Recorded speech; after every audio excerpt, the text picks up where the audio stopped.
మొన్న జరిగినటువంటి ఇన్సిడెంట్ అల్లు అర్జున్ గారు ఏదైతే సినిమా థియేటర్ రావటం పర్మిషన్ ఉందా లేదా తెలుసుకోకుండా రావటం, తెలిసి వచ్చిన తర్వాత కూడా ఆ తొక్కిసలాటలో ఒక పేద కుటుంబం గురించి ఏదో కొడుకు ఇష్టపడ్డాడు, ఆయన చూస్తాడు అనేటువంటి ఉద్దేశంతో వాళ్ళు అక్కడ పోయి 3,000 రూపాయలకి టికెట్ కొనుక్కొని నిలబడి చూస్తూ ఉంటే ఆ చూద్దామనే కుతూహలంతో చనిపోయినటువంటి ఆ కుటుంబం గురించి 2 బయట శవాలు పడి ఉన్నాయి. దయచేసి మీరు బయటికి రండి, మీరు వెళ్ళిపోతేనే అంత ఈ ప్రాంతం అంతా జనరల్గా హీరో అంటే ఖచ్చితంగా అందరూ క్లబ్ అవుతారు, అంటే సినిమా అయినాక పోతామని చెప్పడం లేదు. అక్కడ కమిషనర్ గారు వచ్చి లేదు మీరు పోకపోతే మేము యాక్షన్ తీసుకోవాల్సి వస్తుంది అన్నప్పుడు ఆయన బయటికి వెళ్ళిపోవటం. ఆ వెళ్ళిపోయిన తర్వాత 20 రోజుల వరకు ఎవరు కూడా ఆ చనిపోయిన కుటుంబాన్ని పరామర్శించలేదు, ఆ కోమాలలో పోయిన బాబుని పరామర్శించలేదు. ఎప్పుడైతే పోలీస్ డిపార్ట్మెంట్ వాళ్ళ మీద యాక్షన్ తీసుకోవాలా అని అనుకున్నప్పుడు మాట వినలేదు అని చెప్పేసి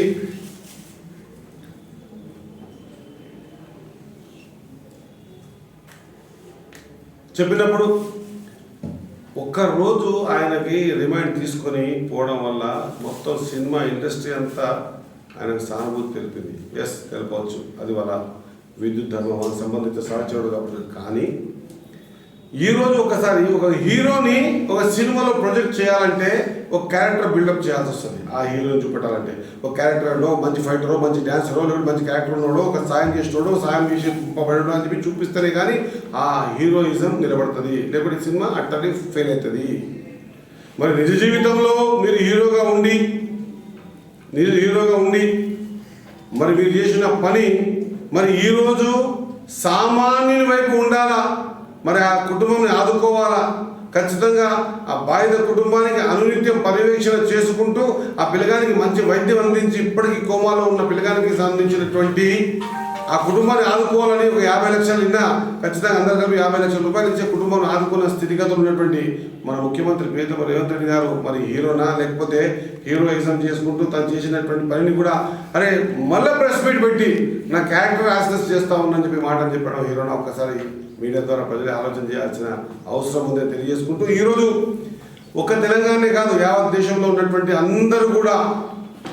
అందరూ కూడా ఆలోచన చేస్తూ ఉన్నారు. నిజంగా ఒక ముఖ్యమంత్రి గారు ఒక సామాన్యుని కోసం ఒక ఫిలిం ఇండస్ట్రీ ద్వారా గొడవ పెట్టుకున్నాడే, నిజంగా కూడా సామాన్యుని పక్షాన నిలబడ్డ ముఖ్యమంత్రి గారికి అందరూ కూడా కృతజ్ఞత తెలియజేసే స్థాయికి ఈరోజు మన ముఖ్యమంత్రి గారు ఉన్నారు. కాబట్టి ఇటువంటి విషయాలన్నీ కూడా సూక్ష్మంగా దీన్ని పెద్ద ఎత్తున భూతత్వం చూపించి తప్పును వెతికితీసి దాన్ని బయట చూపించే ప్రయత్నం చేయకుండా 100% పేదవాళ్లకు బీదవాళ్లకు 100% ఎంబడి ఉండి నేను ఉన్నా అని చూపించి భరోసా కల్పిస్తున్న మన ముఖ్యమంత్రి గారి గురించి ఇప్పుడు యావత్ రాష్ట్రాలు ఆలోచన చేస్తూ ఉన్నాయన్నమాట మరొకసారి గుర్తు చేస్తూ ఖచ్చితంగా ప్రెస్ మీట్ పెట్టకుండా నిజంగానే నేను ఒక పొరపాటు చేసిన మనం పోయేది ఉండే అని పోయి అదే హీరో ఇంటికి పోయి మాట్లాడేస్తే ఈరోజు ఈ సమస్య వచ్చేదే కాదు, ఆ ఉత్పన్నం అయ్యేదే కాదు అన్నమాట మరొకసారి గుర్తు చేస్తూ ఇప్పటికైనా సామాన్యుని వెంబడి సామాన్య జీవితం కోసం సామాన్య వ్యక్తి బ్రతకడం కోసం ప్రయత్నం చేస్తూ అనునిశ్చయాలు కృషి చేస్తున్నటువంటి ముఖ్యమంత్రి రేవంత్ రెడ్డి గారి తరఫున పూర్తి స్థాయిలో మక్తల్ నియోజకవర్గ కాంగ్రెస్ పార్టీ నాయకులు ప్రజలందరూ కూడా వెన్నంటి ఉన్నారు.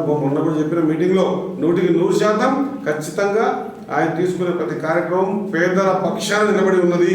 ఆయన తీసుకునే ప్రతి నిర్ణయం ఈరోజు ఈ రాష్ట్రం ఇంత దుస్థితిలో ఉన్నా కూడా మాట కోసం రైతుల సుభిక్షంగా ఉండాలనే ఉద్దేశం కోసమే ఎన్నో కార్యక్రమాలు 21,000 కోట్లు 25 లక్షల మంది రైతులకు ఇచ్చేటువంటి కార్యక్రమం ఏర్పాటు చేసినాం. దాంట్లో భాగంగానే మక్తల్ నియోజకవర్గంలో ఉన్న రైతాంగానికి 341 కోట్ల రూపాయలు ఈ నియోజకవర్గంలో రైతులకు రుణమాఫీ జరిగింది.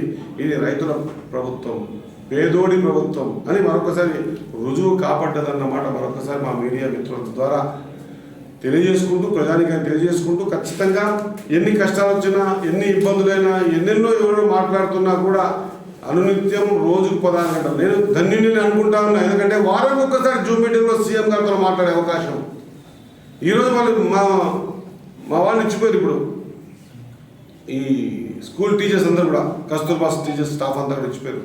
నిజంగా కూడా ఈరోజు రేపు జూమ్ మీటింగ్లో మాకు టైమింగ్ పెట్టేస్తే ఆ టైమింగ్లో మాకు మాట్లాడడానికి ఒకసారి మా తాన కూడా ఇంతమంది టీచర్లు రిజిస్ట్రేషన్ చేస్తూ ఉన్నారు, వాళ్ళకి సరైన సదుపాయాలు టైమింగ్ బాండ్ చేయమని చెప్పి అడుగుతూ ఉందని చెప్పడానికి ఒక అవకాశం దొరికింది.